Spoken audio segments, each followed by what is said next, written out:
Olá, eu sou seu amiguinho Jesus. Vamos hoje para mais uma reunião entre você, eu e Jesus. Hoje eu quero falar sobre os 3 reinados perante o Espírito Santo. Introdução, verdades fundamentais. Deus cuida do seu povo quando ele sofre. Yahvé, o Senhor está presente e acessível, perto dos que o invocam por livramento, perdão e orientação. Deus adverte, mas no final julgará aqueles que perseguem seu povo. Jeová Tsidkenu, o Senhor nossa justiça. Deus dará vitória ao seu povo. Jeová Roi, o Senhor é o nosso pastor. No livro de João, capítulo 10, versículo do 10 ao 11, diz assim: o ladrão não vem senão a roubar, a matar e a destruir. Eu vim para que tenham vida e a tenham com abundância. Eu sou o bom pastor dá a sua vida pelas ovelhas. Em toda a Bíblia, nunca houve relato de que Deus perdeu alguma batalha. É só ter fé e o mundo espiritual começará a se movimentar. O fiel povo de Deus herdará o seu reino em sua totalidade. Jeová Makadesh, o Senhor que santifica e nos torna santos. Será desta forma que poderemos herdar o reino dos céus. Hoje falarei de 3 reinados sucessivos, para que possamos entender como Deus age e também para aprendermos com os erros dos outros. Um Deus de misericórdia. Em 2 Crônicas, no capítulo 33, versículo 1, diz assim: Manassés tinha 12 anos de idade quando começou a reinar, e reinou 55 anos em Jerusalém. Manassés foi um dos mais ímpios de todos os 42 reis de Israel e de Judá. Apesar disso, ele reinou por mais tempo do que qualquer outro. Reinou ele por 55 anos.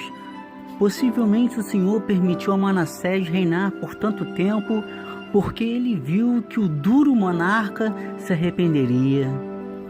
Tudo que Deus faz é um ato de misericórdia, até os seus juízos são para a redenção, se o indivíduo ou nação permitir que isso seja feito.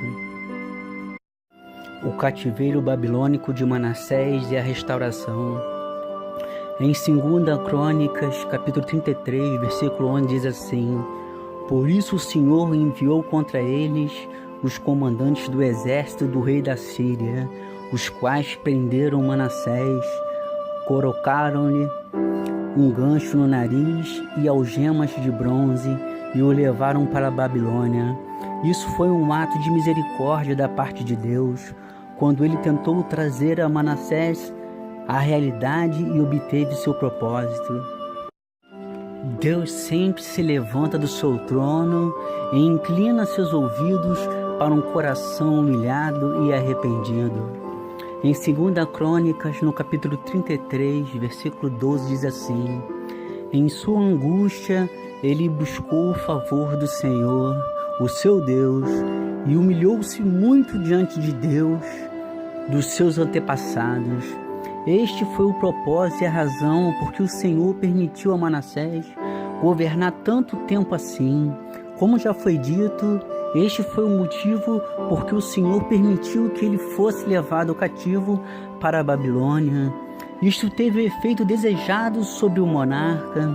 Repetidas vezes o Senhor disciplina os seus filhos com a intenção de levá-los ao arrependimento. O avivamento do rei Manassés. Em 2 Crônicas, no capítulo 33, versículo 13, diz assim: quando ele orou, o Senhor ouviu e atendeu o seu pedido, de forma que o trouxe de volta a Jerusalém e a seu reino. E assim Manassés reconheceu que o Senhor é Deus.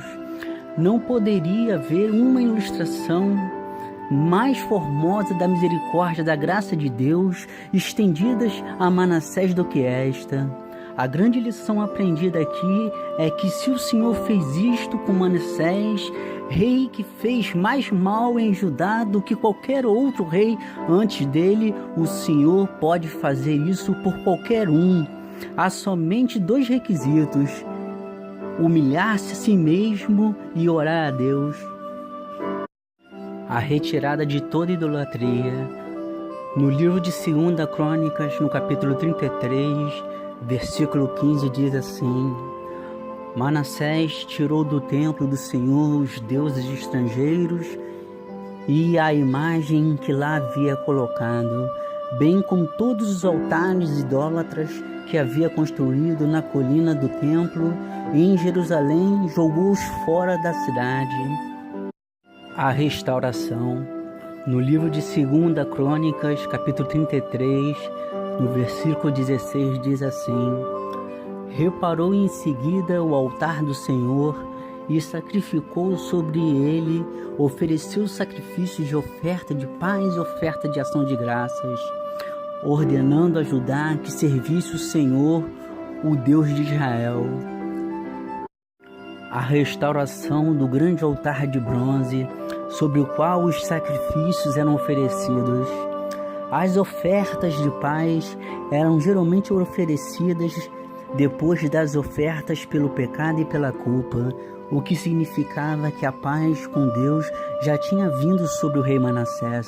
Seguramente este rei tinha ficado muito agradecido, daí a oferta de ação de graças e a importância sobre esta pelo Espírito Santo. A morte do rei Manassés. E dormiu Manassés com seus pais e o sepultaram em sua casa. Amon, seu filho, reinou em seu lugar. O reinado de Amon sobre Judá.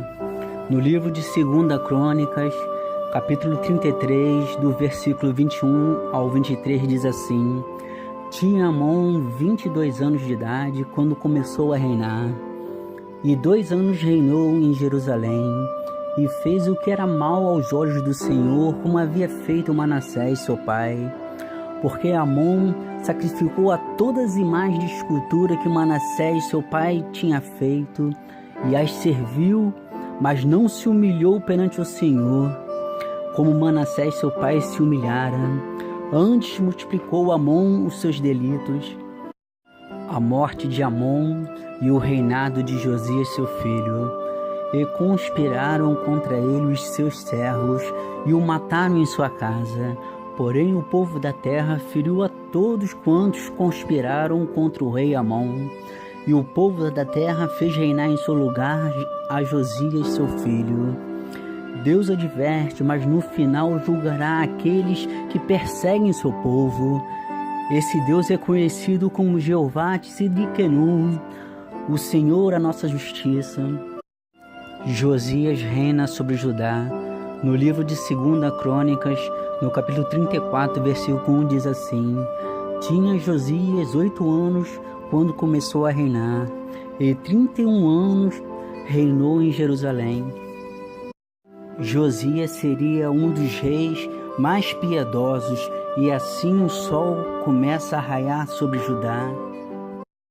Um rei temente a Deus. No livro de 2 Crônicas, no capítulo 34, versículo 2, diz assim: E fez o que era reto aos olhos do Senhor, e andou nos caminhos de Davi seu pai, sem se desviar deles, nem para a direita, nem para a esquerda. Que declaração especial esta! Vocês não acham? As reformas de Josias. No livro de 2 Crônicas, no capítulo 34, versículo 3, diz assim: Porque no 8º ano do seu reinado, sendo ainda moço, começou a buscar o Deus de Davi, seu pai, e no 12º ano começou a purificar a Judá e a Jerusalém, dos ídolos nos altos das casas e dos ídolos nos bosques, e das imagens de esculturas e de fundição. Tinha 16 anos quando ele começou a buscar o Deus de Davi. Então, em outras palavras, ele se converteu aos 16 anos. quando tinha 20 anos, começou a purificar Judá e Jerusalém das idolatrias. O Espírito Santo, sem dúvida, estava tratando bastante com ele e o inspirou a fazer esta grande obra.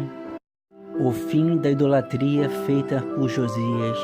No livro de 2 Crônicas, no capítulo 34, versículo 4, diz assim: E derrubaram perante ele os altares de Balaíns, e despedaçou as imagens que estavam acima deles, e os ídolos nos bosques, e as imagens de escultura de fundição quebrou e reduziu a pó, e espalhou sobre as sepulturas dos que lhe tinham sacrificado. Significa que o próprio rei Josias pessoalmente se encarregou desta destruição. A profecia se cumpriu. No livro de 2 Crônicas, no capítulo 34, versículo 5, diz assim: E os ossos dos sacerdotes queimou sobre os seus altares e purificou a Judá e a Jerusalém. Isto se refere aos sacerdotes profanos que tinham queimado incenso sobre o altar em Betel. Cerca de 350 anos antes, um profeta nessa época veio de Judá e clamou contra o altar. Ele profetizou nesta ocasião que um menino nasceria da casa de Davi, cujo nome seria Josias. Em outras palavras, o Espírito Santo, através do profeta, chamou Josias pelo nome 320 anos antes dele nascer. A profecia. No primeiro livro de Reis, capítulo 13, do versículo 2 ao 6, diz assim: Ele clamou contra o altar segundo a ordem do Senhor. O altar, ó altar, assim diz o Senhor: um filho nascerá na família de Davi e se chamará Josias. Sobre você ele sacrificará os sacerdotes dos altares idólatras, que agora queimam incenso aqui, e os ossos humanos serão queimados sobre você. Naquele mesmo dia, o homem de Deus deu um sinal. Este é o sinal que o Senhor declarou: o altar se fenderá, e as cinzas que estão sobre ele se derramarão. Quando o rei Jeroboão ouviu que o homem de Deus proclamava contra o altar de Betel, apontou para ele e ordenou: prendam-no. Mas o braço que ele tinha estendido ficou paralisado e não voltava ao normal. Além disso, o altar se fendeu e suas cinzas se derramaram, conforme o sinal dado pelo homem de Deus por ordem do Senhor. Então o rei disse ao homem de Deus: interceda junto ao Senhor, o seu Deus, e ore por mim, para que o meu braço se recupere. O homem de Deus intercedeu junto ao Senhor, e o braço do rei recuperou-se e voltou ao normal. A expansão do reino de Deus. No livro de 2 Crônicas, no capítulo 34, versículo 6, diz assim: do mesmo modo que fez em Judá e em Jerusalém, o rei Josias fez nas cidades de Manassés, de Efraim e de Simeão, e ainda até Naphtali, em seus lugares destruídos ao redor. Estendeu seu esforço até os territórios do Reino do Norte. O fim da idolatria se estendeu para a região do Reino do Norte. No livro de 2 Crônicas, no capítulo 34, versículo 7, diz assim: e tendo derrubado os altares e os bosques e as imagens de escultura, até reduzi-los a pó, e tendo despedaçado todas as imagens do sol em toda a terra de Israel, então voltou para Jerusalém. O que uma vez mais mostra que ele se ocupou desta tarefa pessoalmente. O rei Josias repara o templo. No livro de 2 Crônicas, no capítulo 34, versículo 8, diz assim: e no ano 18º do seu reinado, havendo já purificado a terra e a casa, enviou a Safã, governador da cidade, e a Joá, o cronista, para repararem a casa do Senhor seu Deus. Isso aconteceu uns 5 ou 6 anos depois que Jeremias começou a profetizar. O livro da lei de Moisés é achado no livro de 2 Crônicas, no capítulo 34, versículo 14, diz assim: tirando eles o dinheiro que se tinha trazido à casa do Senhor, e o que o sacerdote achou o livro da lei do Senhor, dada pela mão de Moisés. Em 2 Crônicas, capítulo 34, versículo 18, diz assim: além disto, Safã, o escrivão, fez saber ao rei, dizendo: o sacerdote Ilquias entregou-me um livro, e Safã leu nele perante o rei. O povo e o livro da lei. No livro de 2 Crônicas, capítulo 34, no versículo 19, diz assim: sucedeu que, ouvindo o rei as palavras da lei, rasgou as suas vestes. O rei rasgou as suas vestes devido à dor, em protesto ao fato de que a nação, na prática, tinha se desviado tão terrivelmente da lei que sempre tinha que ser venerada. Ao verificar no livro quão falha era a reforma, ele fez uma mais completa, uma purificação no seu coração e na vida de uma pessoa ou nação. A luz da palavra de Deus é muito diferente de uma reforma sob a luz da consciência humana ou da tradição. Um povo distante dos planos de Deus. No livro de 2 Crônicas, no capítulo 34, do versículo 20 ao 21, diz assim: e o rei ordenou a Ilquias e a Aicão, e a Abidom, e a Safã, o escrivão, e a Azias, servo do rei, dizendo: ide e consultai ao Senhor por mim, e pelos que restam em Israel e em Judá, sobre as palavras deste livro que se achou, porque grande é o furor do Senhor que se derramou sobre nós, porquanto nossos pais não guardaram a palavra do Senhor, para fazerem conforme tudo quanto está escrito neste livro. As palavras do livro deixaram Josias com esta convicção. A profetisa. No livro de 2 Crônicas, no capítulo 34 e no versículo 22, diz assim: então Ilquias e os enviados do rei foram ter com a profetisa Hulda, a qual morava em Jerusalém, na casa da doutrina, e falaram-lhe a esse respeito. Embora Jeremias já estivesse servindo no ofício de profeta dessa época, o Espírito Santo fez com que o sumo sacerdote fosse a uma mulher, Hulda, a profetisa. Em Cristo não há distinção de valor entre homem e mulher. Podemos comprovar isso em Gálatas, no capítulo 3, versículo 28.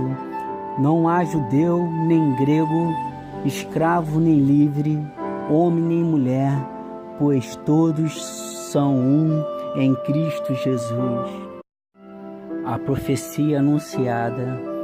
No livro de 2 Crônicas, no capítulo 34, do versículo 23 ao 25, diz assim: e ela lhe disse: assim diz o Senhor de Israel, dizei ao homem que vos enviou a mim, assim diz o Senhor: eis que tratarei mal sobre este lugar e sobre os seus habitantes, a saber, todas as maldições que estão escritas no livro que se leu perante o rei de Judá. Porque me deixaram e queimaram incenso perante outros deuses, para me provocarem a ira com todas as obras das suas mãos. Portanto, o meu furor se derramou sobre este lugar e não se apagará. A profecia para o rei Josias. No livro de 2 Crônicas, no capítulo 34, do versículo 26 ao 28, diz assim: porém ao rei de Judá, que vos enviou a consultar ao Senhor, assim lhe direis: assim diz o Senhor Deus de Israel, quanto às palavras que ouviste. Porquanto teu coração se tornou sensível e te humilhaste perante a Deus, ouvindo as suas palavras contra este lugar e contra os seus habitantes, e te humilhaste perante a mim, e rasgaste as tuas vestes, e choraste perante mim. Também eu te ouvi, diz o Senhor. Eis que te reunirei aos teus pais, e tu serás recolhido a teu sepulcro em paz, e os teus olhos não verão todo o mal que trarei sobre este lugar e sobre os seus habitantes. E tornaram com esta resposta ao rei. Pela declaração feita pelo Senhor contra Judá, as reformas de Josias simplesmente adiaram o juízo que viria. Este não podia ser detido. Jeová Tsidkenu, o Senhor é a nossa justiça. Como vemos, o Senhor disse ao rei Josias que o furor de Deus não aconteceria durante a vida dele. A morte dele seria em paz quanto a estes julgamentos. Jeová Shalom, o Senhor é a nossa paz. A lei é lida e a aliança é renovada. No livro de 2 Crônicas, do capítulo 34 ao versículo 29 ao 32, diz assim: Então o rei mandou reunir todos os anciãos de Judá e de Jerusalém. E o rei subiu à casa do Senhor com todos os homens de Judá e os habitantes de Jerusalém, e os sacerdotes e os levitas e todo o povo, desde o maior até o menor. E ele leu aos ouvidos deles todas as palavras do livro da aliança que fora achado na casa do Senhor. E estando o rei em pé em seu lugar, e fez aliança perante o Senhor, para seguirem ao Senhor e para guardar os seus mandamentos, os seus testemunhos e os seus estatutos com todo o seu coração, com toda a sua alma, cumprindo as palavras da aliança que estão escritas neste livro. E fez com que todos quantos se achavam em Jerusalém e em Benjamim o firmassem. E os habitantes de Jerusalém fizeram conforme a aliança de Deus, o Deus de seus pais. O verdadeiro avivamento.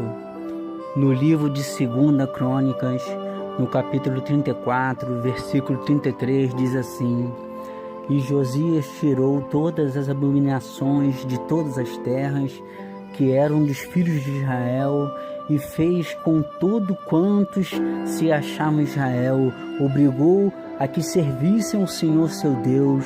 Enquanto ele viveu, não se desviaram de seguir o Senhor, o Deus de seus pais. Uma leve introdução para o verdadeiro avivamento. Todo verdadeiro avivamento, sempre e sem exceção, está apoiada na palavra de Deus. A Bíblia é a única verdade revelada ao mundo e de fato sempre foi assim. Não há sequer um problema espiritual que não seja tratada na palavra de Deus. Não há sequer uma dificuldade para a qual o Senhor não tenha uma solução. Não há uma questão que não seja resolvida. Não há nenhuma vida que o Deus que é mencionado nas páginas das Escrituras não possam mudar. Não há nenhum coração quebrantado que suas palavras não possam curar. Não há nenhuma escuridão que a luz da glória de Deus não possa dissipar. Não há nenhum pecado que o sangue de Jesus não pode lavar e tirar. A Páscoa é celebrada no livro de 2 Crônicas, no capítulo 35, versículo 1, diz assim: E Josias celebrou a Páscoa do Senhor em Jerusalém, e o cordeiro da Páscoa foi abatido no dia 14 do primeiro mês. Nos dias de hoje, a Páscoa simboliza o coelho da Páscoa, através de ovos e bombons de chocolates. A Páscoa celebrada no reino de Josias era o fundamento de toda a oração de Israel e do trato de Deus com seu povo. Representa a libertação de Israel do Egito pelo Cordeiro imolado, Jesus, e pelo derramamento de sangue inocente. Do mesmo modo, todo o cristianismo está fundamentado no Calvário, o qual a Páscoa tipifica. A restauração do templo. No livro de 2 Crônicas, no capítulo 35, versículo 2, diz assim: Ele nomeou os sacerdotes para as suas responsabilidades e os encorajou a dedicar-se ao serviço no templo do Senhor. Deus ama ouvir o clamor de um coração arrependido, a restauração de um povo em seu nome, a restauração do santuário, a fidelidade, a confiança nele. Acredito eu que ele até chore pelas almas perdidas e se alegra pelas encontradas e trazidas de volta ao reino. A alegria por uma alma perdida ser encontrada.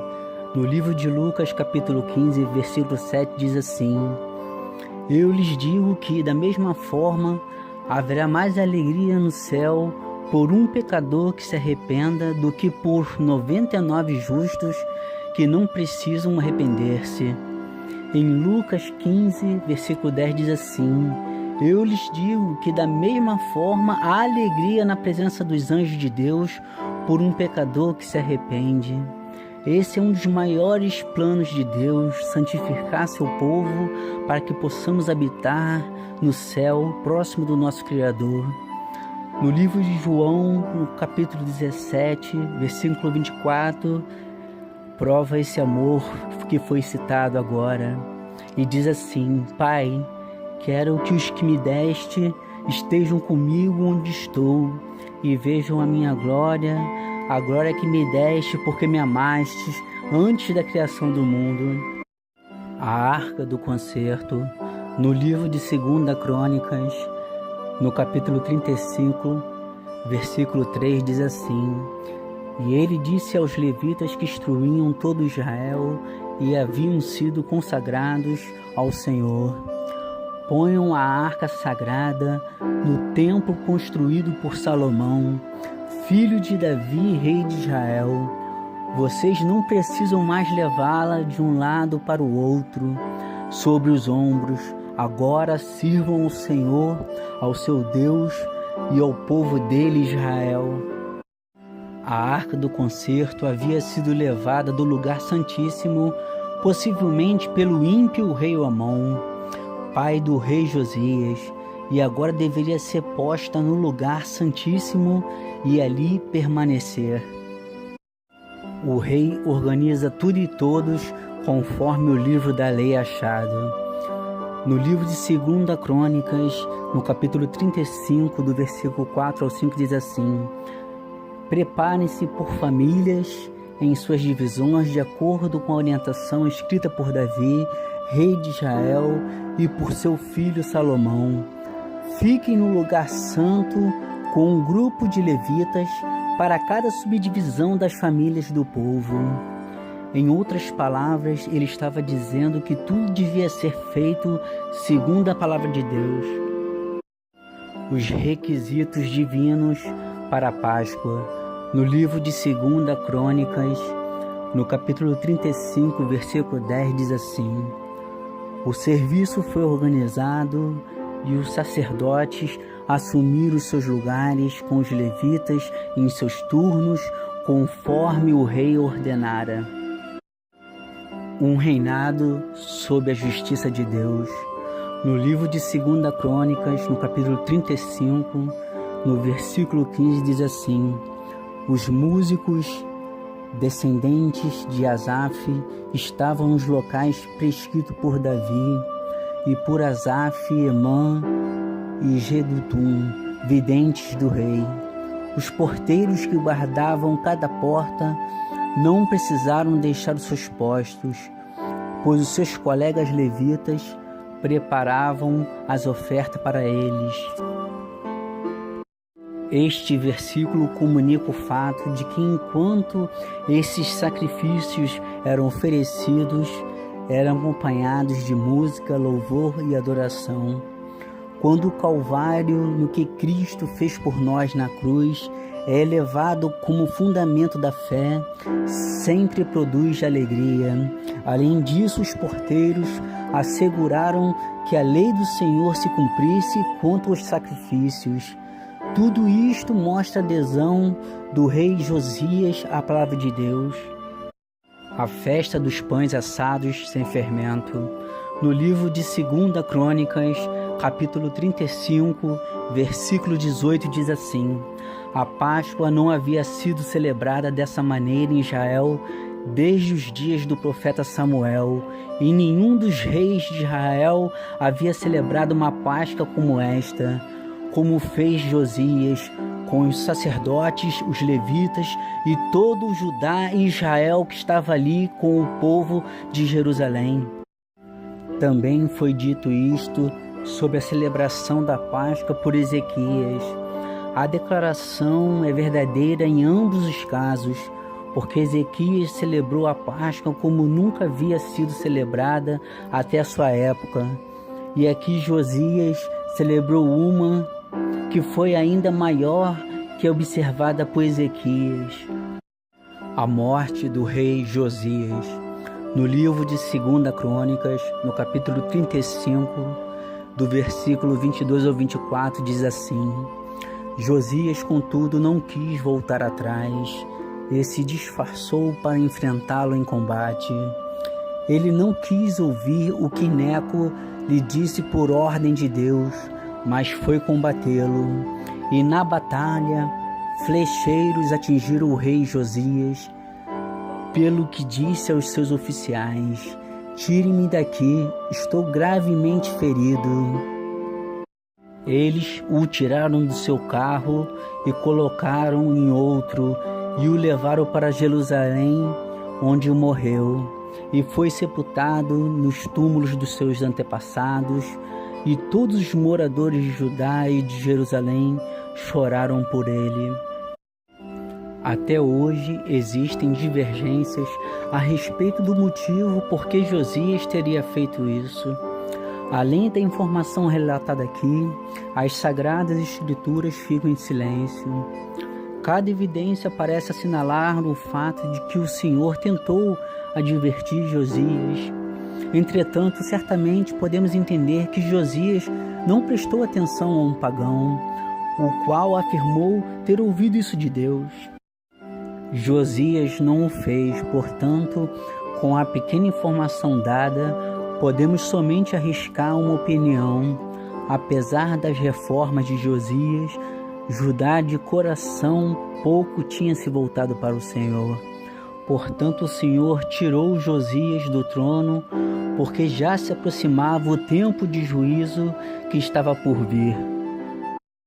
O profeta Isaías disse algo semelhante com respeito a tal acontecimento: o justo perece e não há quem considere isso no seu coração, e os homens compassivos são recolhidos, e não há quem entenda porque o justo é recolhido antes do mal.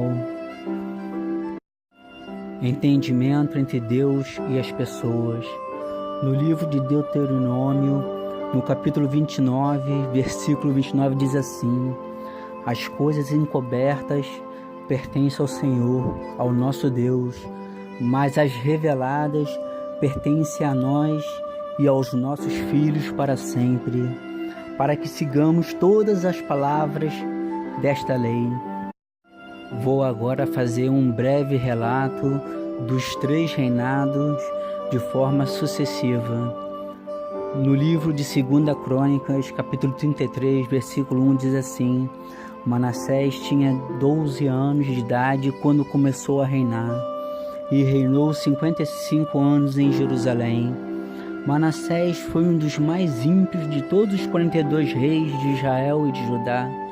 Apesar disso, ele reinou por mais tempo do que qualquer outro. Reinou ele por 55 anos. Possivelmente o Senhor permitiu a Manassés reinar por tanto tempo, porque ele viu que o duro monarca se arrependeria. Foi levado como cativo para a Babilônia. Mas logo veio sobre ele uma angústia e orou ao Senhor. Se humilhou a Deus no cativeiro. O avivamento de Manassés após o exílio.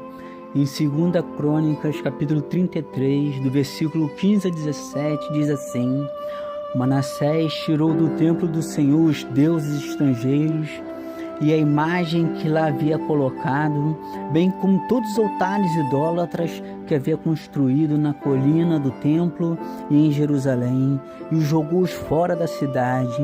Então restaurou o altar do Senhor e sobre ele ofereceu sacrifícios de comunhão e ofertas de gratidão, ordenando a Judá que servisse ao Senhor, o Deus de Israel.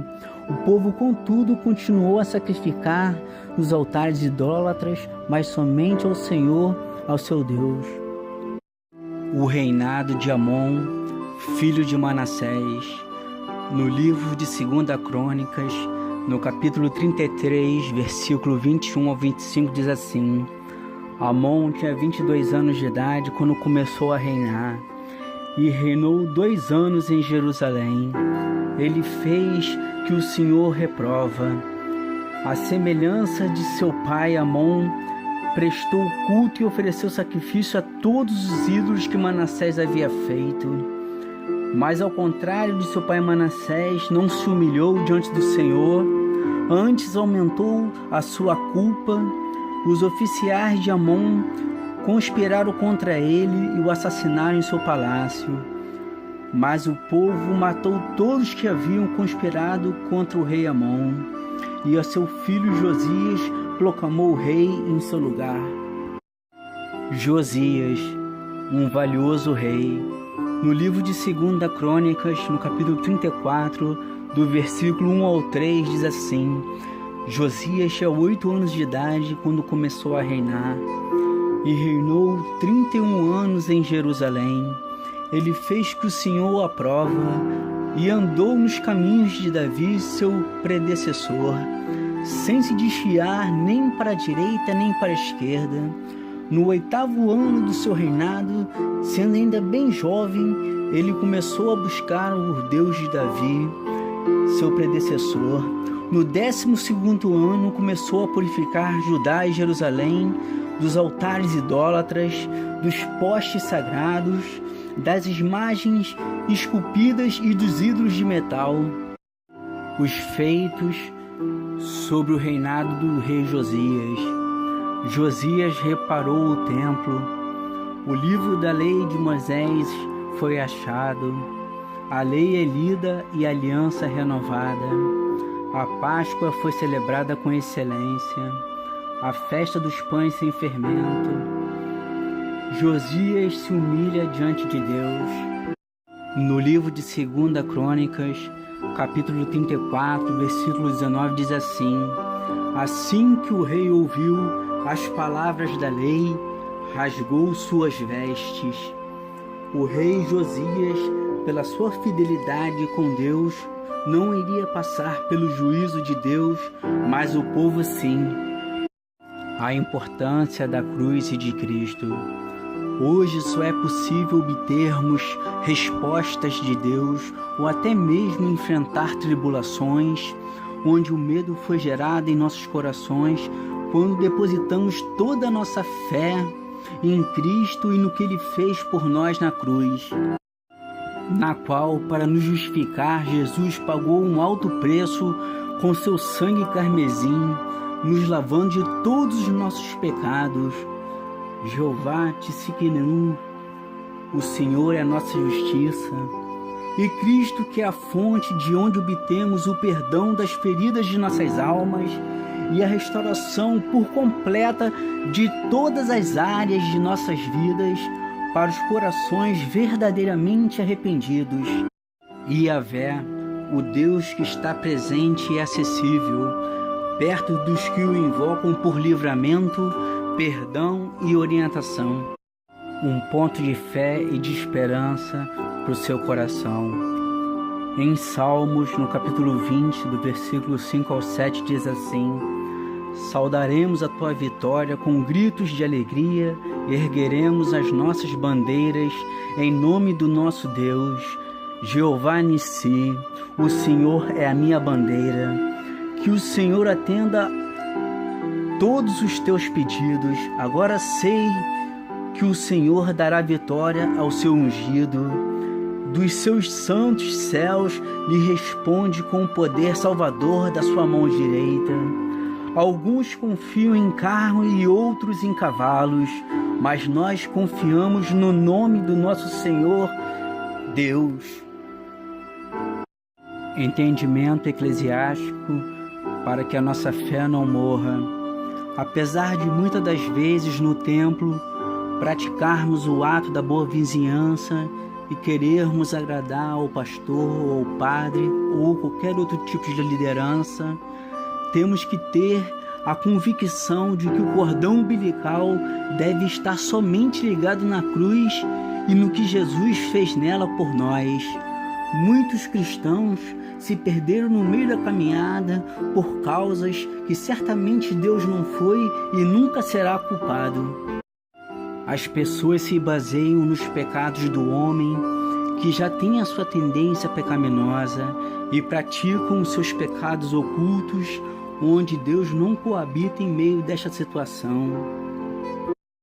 A igreja é um lugar de vários degraus, onde cada um com sua fé e sua obediência ao Senhor se mantém no caminho da fé e da salvação, e avançam degrau por degrau, ao chegar ao ponto do Espírito Santo nos purificar e nos santificar. Então não devemos nos decepcionar e nem permitir que isto nos afaste do amor de Cristo. Quero agora te convidar a fazer um voto de fé em 4 etapas, e veremos como Deus nos ama e é misericordioso. Na primeira etapa, devemos sempre confiar em Deus no que Ele fará ou no que Ele pode fazer. Isso se chama fé, e é através dela que poderemos ser salvos. No livro de Mateus, no capítulo 26, no versículo 41, diz assim: vigiai e orai, para que não entreis em tentação. Na verdade, o espírito está pronto, mas a carne é fraca. Devemos diariamente ler a palavra, pois é através dela que alimentaremos a nossa fé. A segunda etapa: nosso Deus é um Deus ciumento. Não pode haver idolatria. Ela pode acontecer de várias formas, pelo simples fato de ficar o dia inteiro em redes sociais e de não sabermos administrar o tempo para Deus. É um exemplo entre outros de idolatria. Na terceira etapa, devemos aceitar a conversão, onde o velho homem morrerá e nasceremos como filhos de Deus, e o nosso nome estará escrito no livro da vida, de onde prestaremos conta no dia do juízo final. Então agora o pecado não habita mais em nós, e sim o Espírito Santo. E já sabendo que temos a tendência à natureza pecaminosa, devemos ir para o joelho dobrado e pedir perdão ao Senhor. Sabemos que no início pode parecer difícil, mas ao perseverar e começarmos a ter experiências com Deus, te garanto que nunca mais nos afastaremos dos caminhos do Senhor. Em Romanos 8, versículo 35, explica isso. Quem nos separará do amor de Cristo? Será a tribulação ou a angústia, ou a perseguição, ou a fome, ou a nudez, ou o perigo, ou a espada? A quarta etapa: a importância de jejuar.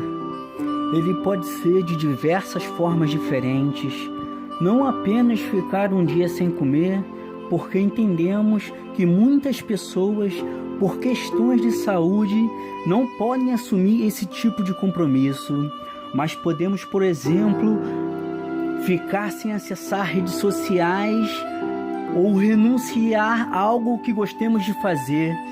Isso é uma forma de jejuar também. O porquê de jejuar. No livro de Marcos, capítulo 9, do versículo 25 ao 29, diz assim: Quando Jesus viu que uma multidão estava se ajuntando, repreendeu o espírito imundo, dizendo: Espírito mudo e surdo, eu ordeno que o deixe e nunca mais entre nele. O espírito gritou, agitou-o violentamente e saiu. O menino ficou como morto, a ponto de muitos dizerem: Ele morreu. Mas Jesus tomou pela mão e o levantou, e ele ficou de pé. Depois de Jesus ter entrado em casa, seus discípulos lhe perguntaram em particular: Por que não conseguimos expulsá-lo? Ele respondeu: Essa espécie só sai pela oração e pelo jejum. Quero agora orar pela tua vida. Senhor, meu Deus e meu Pai, é na tua santa presença, Senhor, que eu te peço que essas pessoas que estão ouvindo as suas palavras, Senhor, que no meio das dificuldades e das tribulações possamos ouvir a tua voz, nos convidando a caminhar contigo, Senhor. Que a nossa fé não vacile e que possamos manter os nossos olhos acima de todos os problemas, e ainda que o nosso olhar por algum momento se desvie do teu, e se porventura nós começarmos a distanciar de ti, que o Senhor estenda a tua mão em nossa direção e nos dê livramento. Pai, confiamos em ti. Sei que o Senhor pode fortalecer-nos nos momentos mais difíceis da nossa vida, porque o seu poder se aperfeiçoa na nossa fraqueza. Eu não sei o que fazer diante de tantos problemas, Senhor, mas os meus olhos estão postos em ti, Senhor. Nos leva a um nível maior de intimidade e fé. Nos ensina, Senhor, a seguir o teu caminho. Pai, nos ensinas a depender de ti, meu Pai. Pai amado, Pai querido, que todas essas pessoas possam ser, meu Pai, convertidas para o teu reino, Senhor. Onde nossos pés não vacilem mais e onde possamos escutar de forma clara a sua voz. E assim oro no nome poderoso de Jesus. Amém.